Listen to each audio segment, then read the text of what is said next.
बिस्मिल्लाहिर्रहमानिर्रहीम।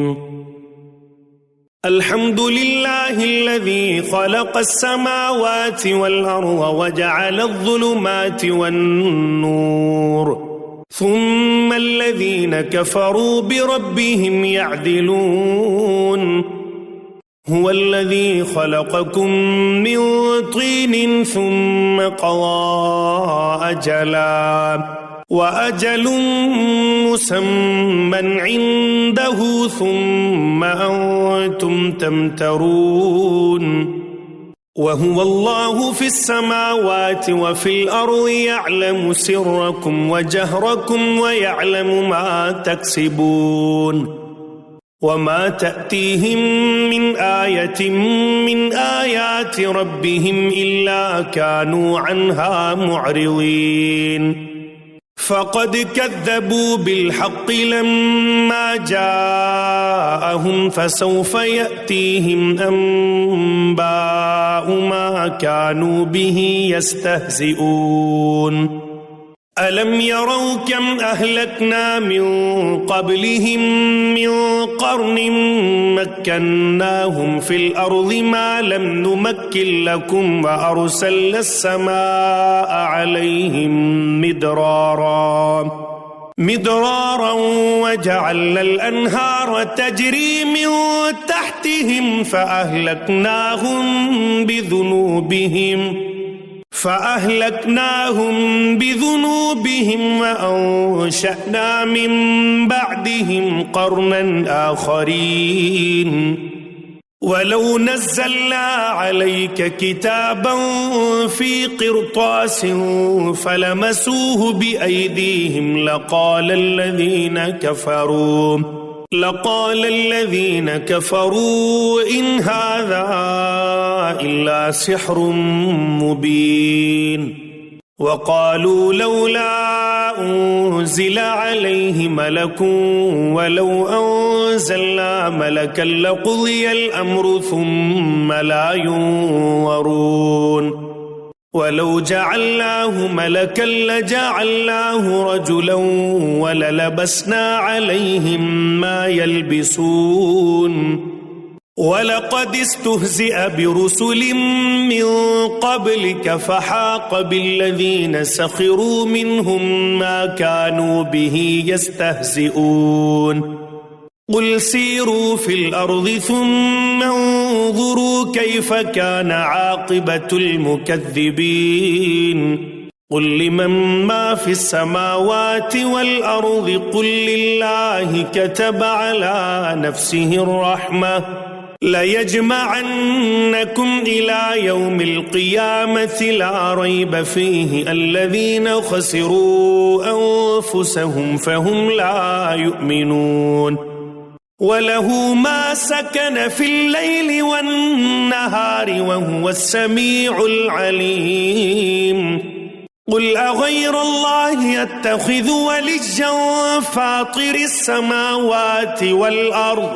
والأرض وهو يطعم ولا يطعم قل إني أمرت أن أكون أول من أسلم ولا تكونن من المشركين قل إني أخاف إن عصيت ربي عذاب يوم عظيم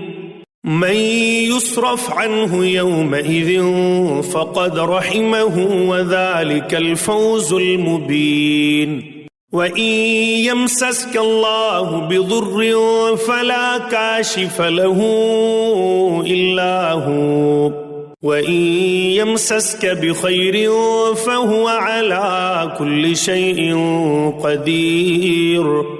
وهو القاهر فوق عباده وهو الحكيم الخبير قل أي شيء أكبر شهادة قل الله شهيد بيني وبينكم وأوحي إلي هذا القرآن لأنذركم به ومن بلغ أئنكم لتشهدون أن مع الله آلهة أخرى قل لا أشهد قل إنما هو إله واحد وإنني بريء مما تشركون الذين آتيناهم الكتاب يعرفونه كما يعرفون أبناءهم الذين خسروا أنفسهم فهم لا يؤمنون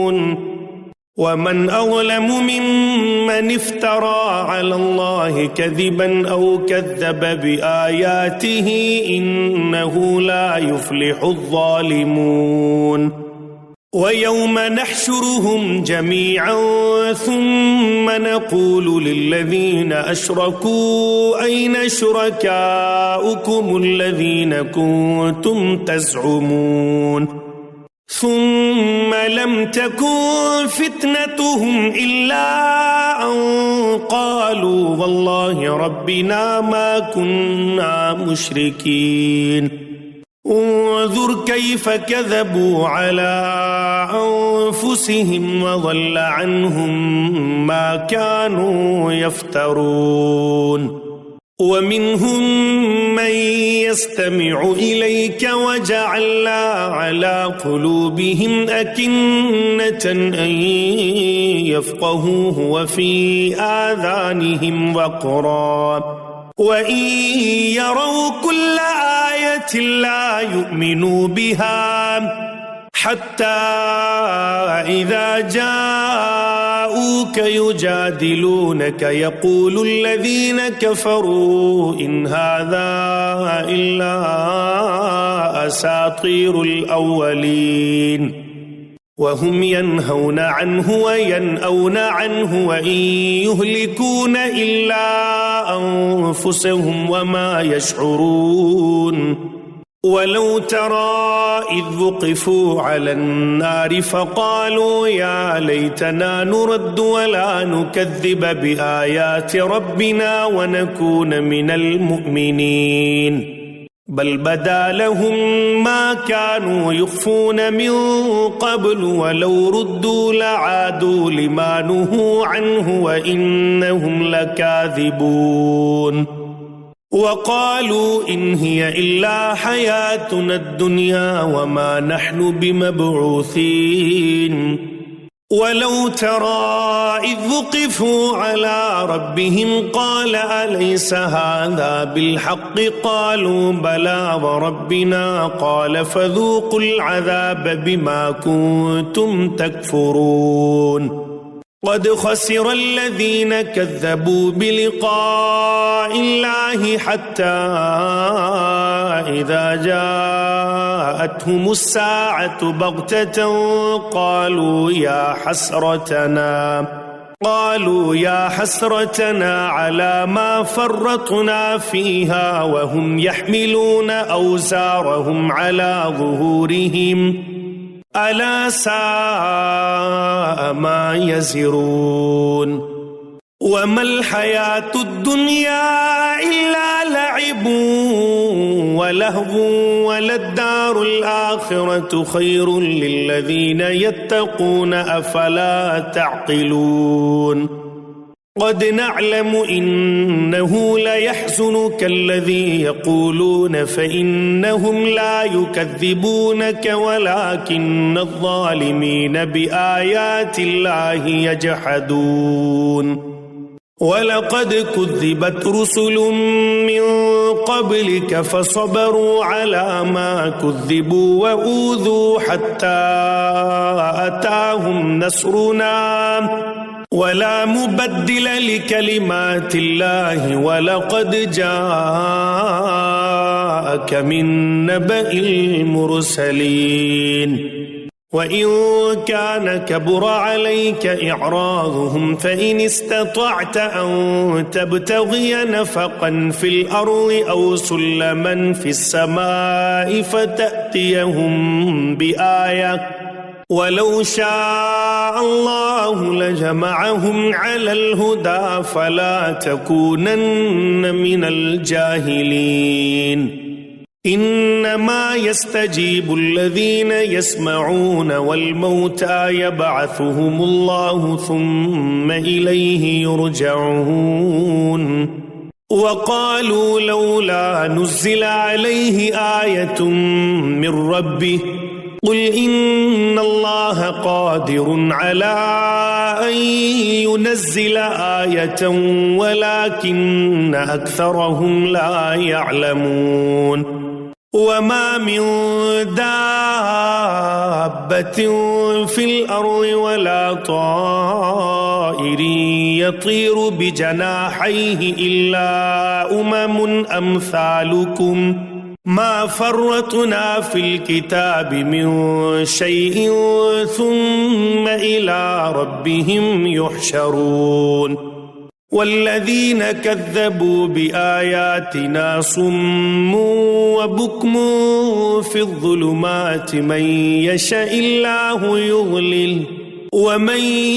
يشاء يجعله على صراط مستقيم قل أرأيتكم إن أتاكم عذاب الله أو أتتكم الساعة أغير الله تدعون إن كنتم صادقين بل إياه تدعون فيكشف ما تدعون إليه إن شاء وتنسون ما تشركون ولقد أرسلنا إلى من قبلك فأخذناهم بالبأساء والضراء لعلهم يتضرعون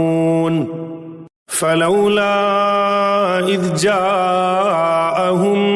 بأسنا تضرعوا ولكن قست قلوبهم وزين لهم الشيطان ما كانوا يعملون فلما نسوا ما ذكروا به فتحنا عليهم أبواب كل شيء حتى إذا فرحوا بما أوتوا أخذناهم بغتة فإذا هم مبلسون فقطع دابر القوم الذين ظلموا والحمد لله رب العالمين قل أرأيتم إن أخذ الله سمعكم وأبصاركم وختم على قلوبكم من إله غير الله يأتيكم به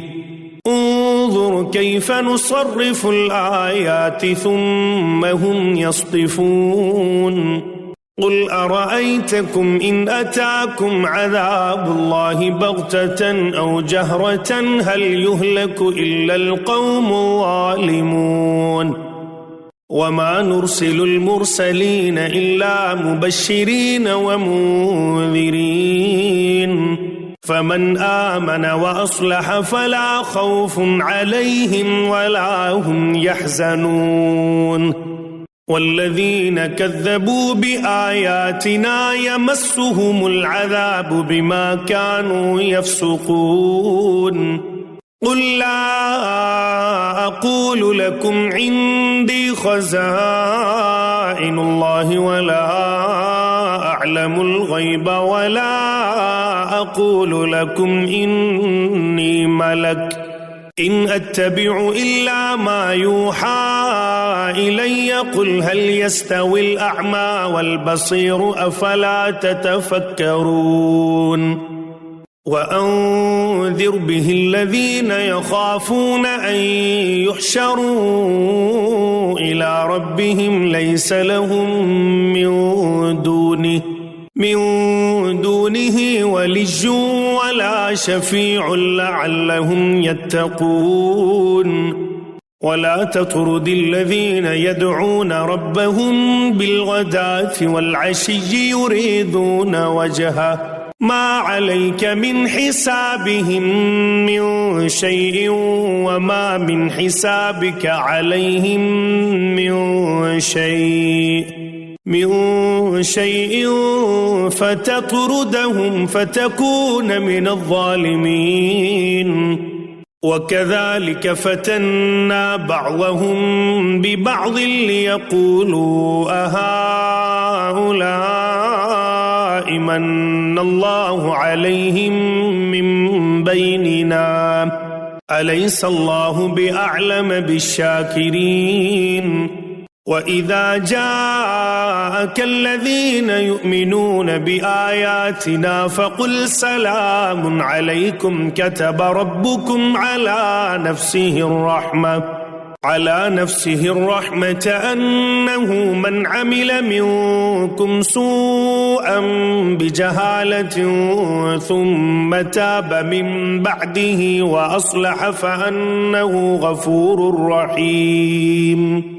وكذلك نفصل الآيات ولتستبين سبيل المجرمين قل إني نهيت أن أعبد الذين تدعون من دون الله قل لا أتبع أهواءكم قد ضللت إذا وما أنا من المهتدين قل إني على بينة من ربي وكذبتم به ما عندي ما تستعجلون به إن الحكم إلا لله يقص الحق وهو خير الفاصلين قل لو أن عندي ما تستعجلون به لقضي الأمر بيني وبينكم والله أعلم بالظالمين وعنده مفاتح الغيب لا يعلمها إلا هو ويعلم ما في البر والبحر وما تسقط من ورقة إلا يعلمها ولا حبة في ظلمات الأرض ولا رطب ولا يابس إلا في كتاب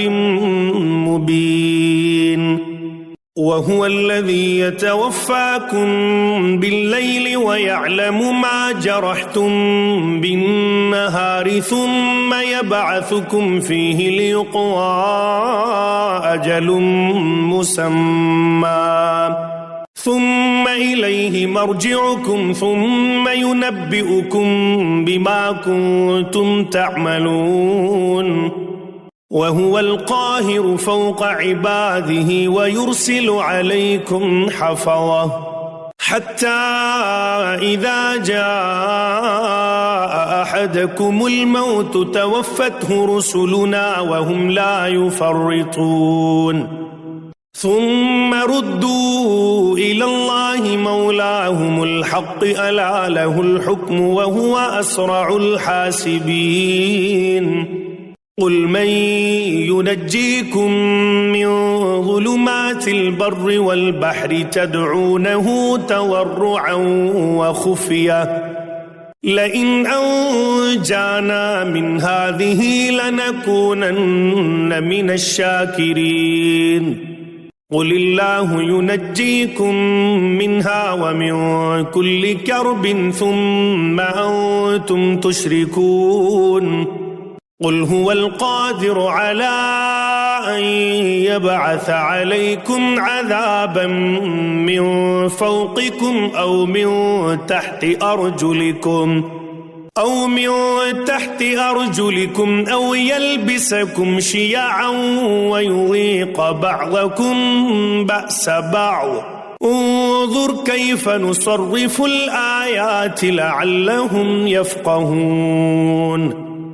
وكذب به قومك وهو الحق قل لست عليكم بوكيل لكل نبأ مستقر وسوف تعلمون وإذا رأيت الذين يخوضون في آياتنا فأعرض عنهم حتى يخوضوا في حديث غيره وإما ينسينك الشيطان فلا تقعد بعد الذكرى مع القوم الظالمين وما على الذين يتقون من حسابهم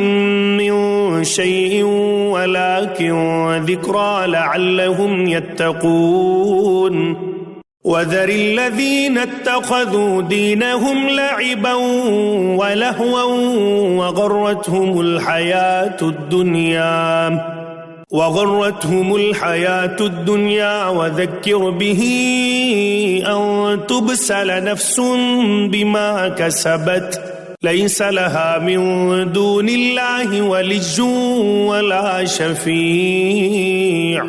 وإن تعدل كل عدل لا يؤخذ من هؤلاء الذين أبسلوا بما كسبوا لهم شراب من حميم وعذاب أليم بما كانوا يكفرون قل أندعو من دون الله ما لا ينفعنا ولا يضرنا ونرد على أعقابنا بعد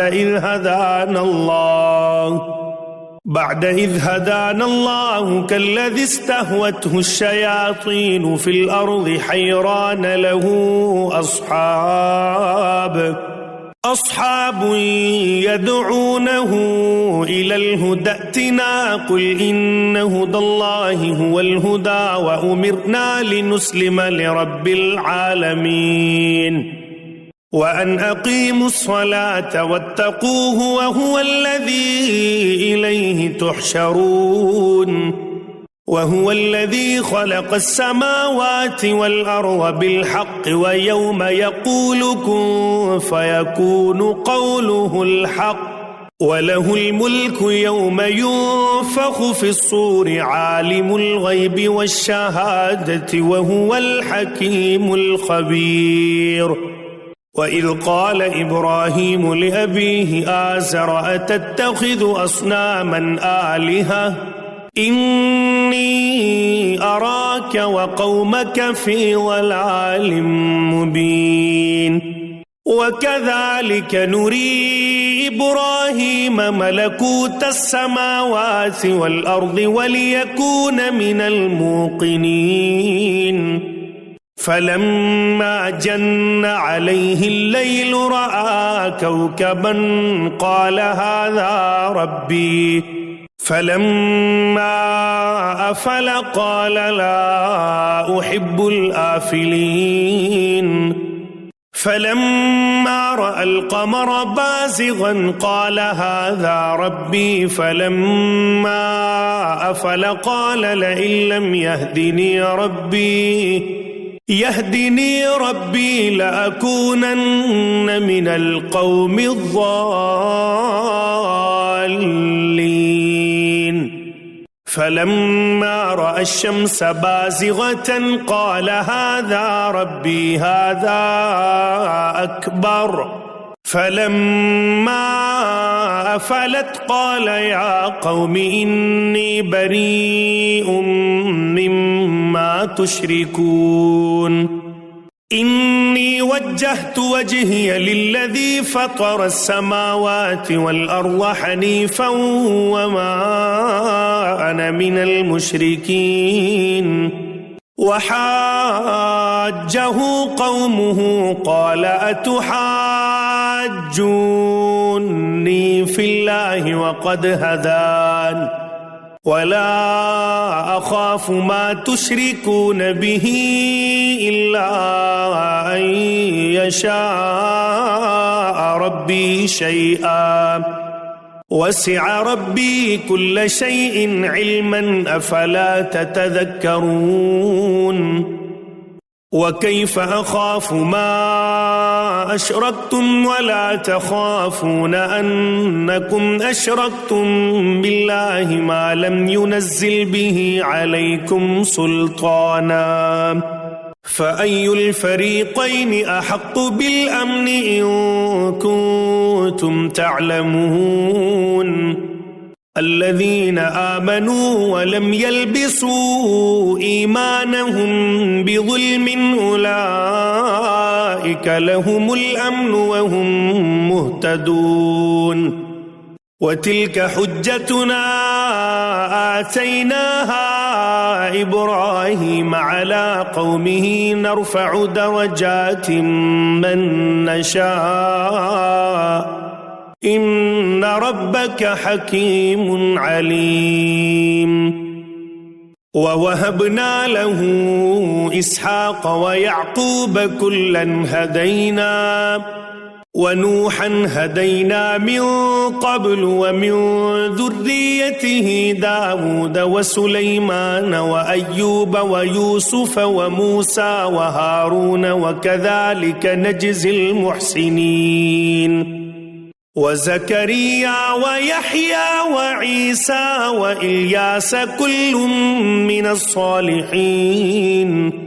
وإسماعيل واليسع ويونس ولوطا وكلا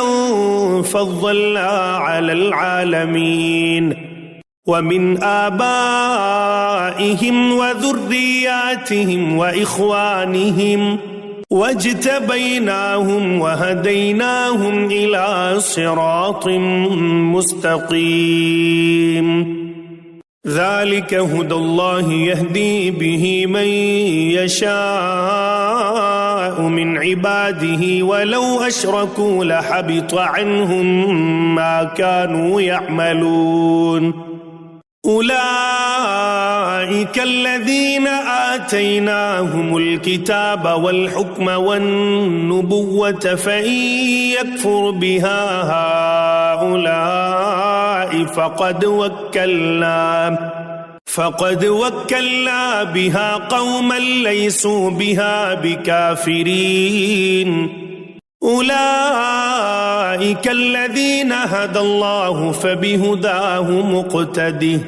قل لا أسألكم عليه أجرا إن هو إلا ذكرى للعالمين.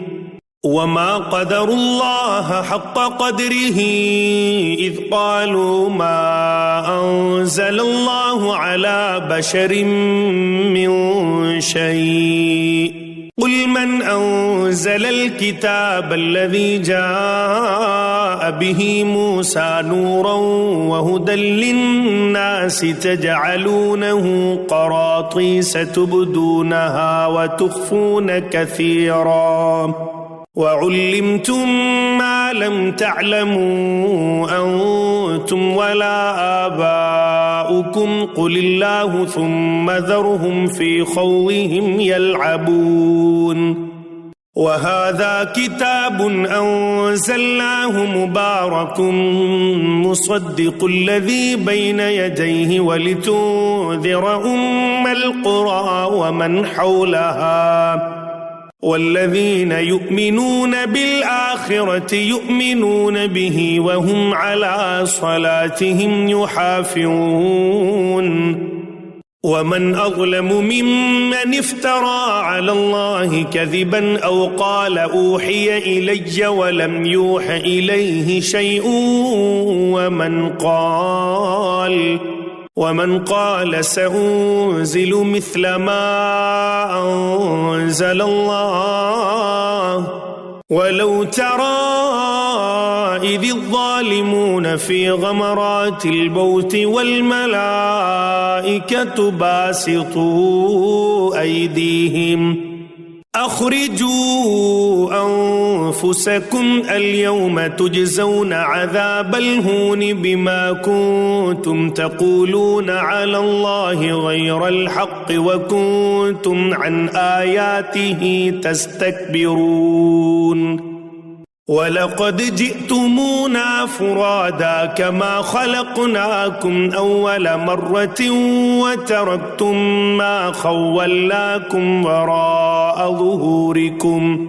وما نرى معكم شفعاءكم الذين زعمتم أنهم فيكم شركاء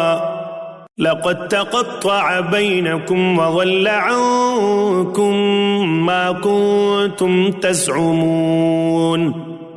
إن الله فالق الحب والنوى يخرج الحي من الميت ومخرج الميت من الحي ذلكم الله فأنى تؤفكون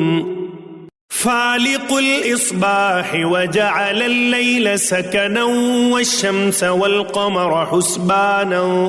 ذلك تقدير العزيز العليم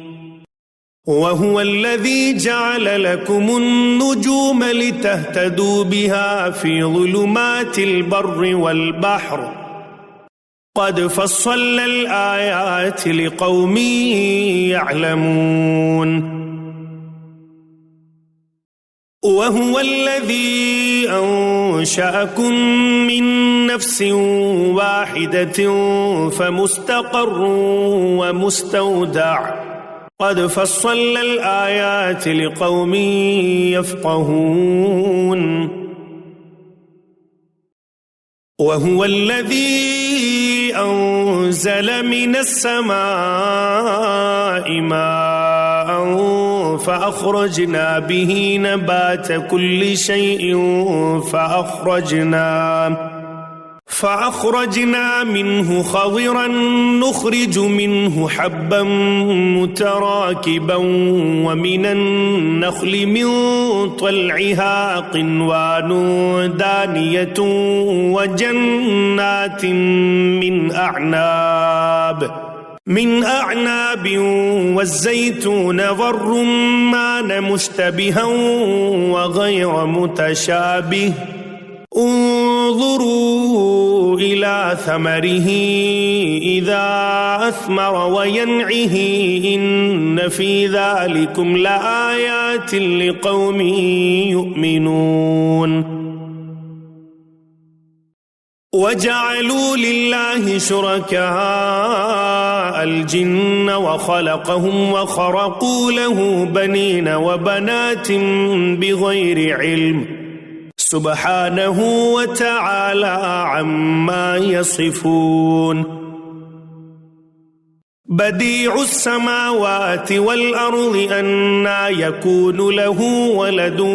ولم تكن له صاحبة وخلق كل شيء وهو بكل شيء عليم ذلكم الله ربكم لا إله إلا هو خالق كل شيء فاعبدوه وهو على كل شيء وكيل لا تدركه الأبصار وهو يدرك الأبصار وهو اللطيف الخبير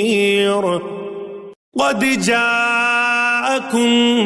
بصائر من ربكم فمن أبصر فلنفسه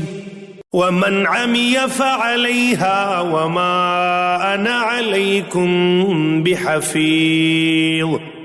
وكذلك نصرف الآيات وليقولوا درست ولنبينه لقوم يعلمون اتبع ما أوحي إليك من ربك لا إله إلا هو وأعرض عن المشركين ولو شاء الله ما أشركوا وما جعلناك عليهم حفيظا وما أنت عليهم بوكيل ولا تسبوا الذين يدعون من دون الله فيسبوا الله عدوا بغير علم كذلك زينا لكل أمة عملهم ثم إلى ربهم مرجعهم فينبئهم بما كانوا يعملون وأقسموا بالله جهد أيمانهم لئن جاءتهم آية ليؤمنن بها قل إنما الآيات عند الله وما يشعركم أنها إذا جاءت لا يؤمنون ونقلب أفئدتهم وأبصارهم كما لم يؤمنوا به أول مرة ونذرهم في طغيانهم يعمهون ولو أننا نزلنا إليهم الملائكة وكلمهم الموتى وحشرنا عليهم كل شيء قبلا ما كانوا ليؤمنوا إلا أن يشاء الله ولكن أكثرهم يجهلون وكذلك جعلنا لكل نبي عدوا شياطين الإنس والجن يوحي بعضهم إلى بعض زخرف القول غرورا ولو شاء ربك ما فعلوه فذرهم وما يفترون ولتصغى إليه أفئدة الذين لا يؤمنون بالآخرة وليرضوه وليقترفوا ما هم مقترفون أفغير الله أبتغي حكما وهو الذي أنزل إليكم الكتاب مفصلا والذين آتيناهم الكتاب يعلمون أنه منزل من ربك بالحق فلا تكونن من الممترين وتمت كلمة ربك صدقا وعدلا لا مبدل لكلماته وهو السميع العليم وإن تطع أكثر من في الأرض يضلوك عن سبيل الله إن يتبعون إلا الظن وإن هم إلا يخرصون إن ربك هو أعلم من يضل عن سبيله وهو أعلم بالمهتدين فكلوا مما ذكر اسم الله عليه إن كنتم بآياته مؤمنين وما لكم ألا تأكلوا مما ذكر اسم الله عليه وقد فصل لكم ما حرم عليكم إلا ما اضطررتم إليه وإن كثيرا ليضلون بأهوائهم بغير علم إن ربك هو أعلم بالمعتدين وذروا ظاهر الإثم وباطنه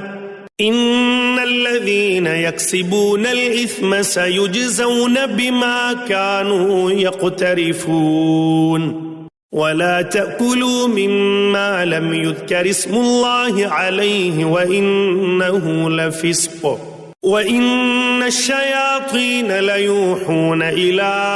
أوليائهم ليجادلوكم وإن أطعتموهم إنكم لمشركون أومن كان ميتا فأحييناه وجعلنا له نورا يمشي به في الناس كمن مثله في الظلمات ليس بخارج منها كذلك زجن للكافرين ما كانوا يعملون وكذلك جعلنا في كل قرية أكابر مجرميها ليمكروا فيها وما يمكرون إلا بأنفسهم وما يشعرون وإذا جاءتهم آية قالوا لن نؤمن حتى نؤتى مثل ما أوتي رسل الله أعلم حيث يجعل رسالته سيصيب الذين أجرموا صغار عند الله وعذاب شديد بما كانوا يمكرون فمن يرد الله أن يهديه يشرح صدره للإسلام ومن يرد أن يضله يجعل صدره ضيقا حرجا كأنما يصعد في السماء كذلك يجعل الله الرجس على الذين لا يؤمنون وهذا صراط ربك مستقيما قد فصلنا الآيات لقوم يذكرون لهم دار السلام عند ربهم وهو وليهم بما كانوا يعملون ويوم يحشرهم جميعا يا معشر الجن قد استكثرتم من الإنس وقال أولياؤهم من الإنس ربنا استمتع بعضنا ببعض وبلغنا أجلنا الذي أجلت لنا قال النار مثواكم خالدين فيها إلا ما شاء الله إن ربك حكيم عليم وكذلك نولي بعض الظالمين بعضا بما كانوا يكسبون يا معشر الجن والإنس ألم يأتكم رسل منكم يقصون عليكم آياتي وينذرونكم لقاء يومكم هذا قالوا شهدنا على أنفسنا وغرتهم الحياة الدنيا وشهدوا على أنفسهم أنهم كانوا كافرين ذلك أن لم يكن ربك مهلك القرى بظلم وأهلها غافلون ولكل درجات مما عملوا وما ربك بغافل عما يعملون وربك الغني ذو الرحمة إن يشأ يذهبكم ويستخلف من بعدكم ما يشاء كما أنشأكم من ذرية قوم آخرين إنما توعدون لآت وما أنتم بمعجزين قل يا قوم اعملوا على مكانتكم إني عامل فسوف تعلمون من تكون له عاقبة الدار إنه لا يفلح الظالمون وجعلوا لله مما ذرأ من الحرث والأنعام نصيبا فقالوا هذا لله بزعمهم وهذا لشركائنا فما كان لشركائهم فلا يصل إلى الله وما كان لله فهو يصل إلى شركائهم ساء ما يحكمون وكذلك زين لكثير من المشركين قتل أولادهم شركاؤهم ليردوهم وليلبسوا عليهم دينهم ولو شاء الله ما فعلوه فذرهم وما يفترون وقالوا هذه أنعام وحرث حجر لا يطعمها إلا من نشاء بزعمهم وأنعام حرمت ظهورها وأنعام لا يذكرون اسم الله عليها افتراء عليه سيجزيهم بما كانوا يفترون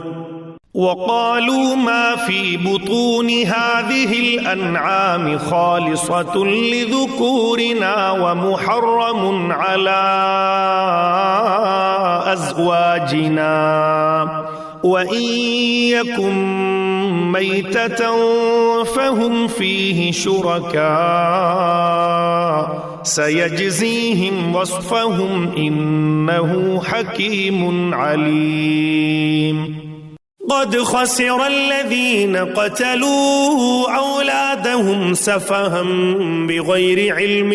وحرموا ما رزقهم الله افتراء على الله قد ضلوا وما كانوا مهتدين. وهو الذي أنشأ جنات معروشات وغير معروشات والنخل والزرع مختلفا أكله والزيتون والرمان متشابها وغير متشابه كلوا من ثمره إذا أثمر وآتوا حقه يوم حصاده ولا تسرفوا إنه لا يحب المسرفين. ومن الأنعام حمولة وفرشا كلوا مما رزقكم الله ولا تتبعوا خطوات الشيطان إنه لكم عدو مبين. 8 أزواج من الضأن 2 ومن المعز 2 قل أذكرين حرم أم الأنثيين أما اشتملت عليه أرحام الأنثيين نبئوني بعلم إن كنتم صادقين. ومن الإبل 2 ومن البقر 2 قل أذكرين حرم أم الأنثيين أما اشتملت عليه أرحام الأنثيين أم كنتم شهداء إذ وصاكم الله بهذا فمن أظلم ممن افترى على الله كذبا ليضل الناس بغير علم إن الله لا يهدي القوم الظالمين. قل لا أجد فيما أوحي إلي محرما على طاعم يطعمه إلا أن يكون ميتة أو دما مسفوحا أو لحم خنزير فإنه رجس أو فسقا أهل لغير الله به فمن اضطر غير باغ ولا عاد فإن ربك غفور رحيم. وعلى الذين هادوا حرمنا كل ذي ظفر ومن البقر والغنم حرمنا عليهم شحومهما إلا ما حملت ظهورهما أو الحوايا أو ما اختلط بعظم ذلك جزيناهم ببغيهم وإنا لصادقون. فإن كذبوك فقل ربكم ذو رحمة واسعة ولا يرد بأسه عن القوم المجرمين.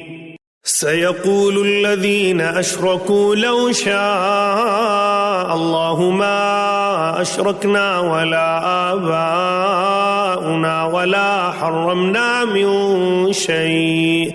كذلك كذب الذين من قبلهم حتى ذاقوا بأسنا.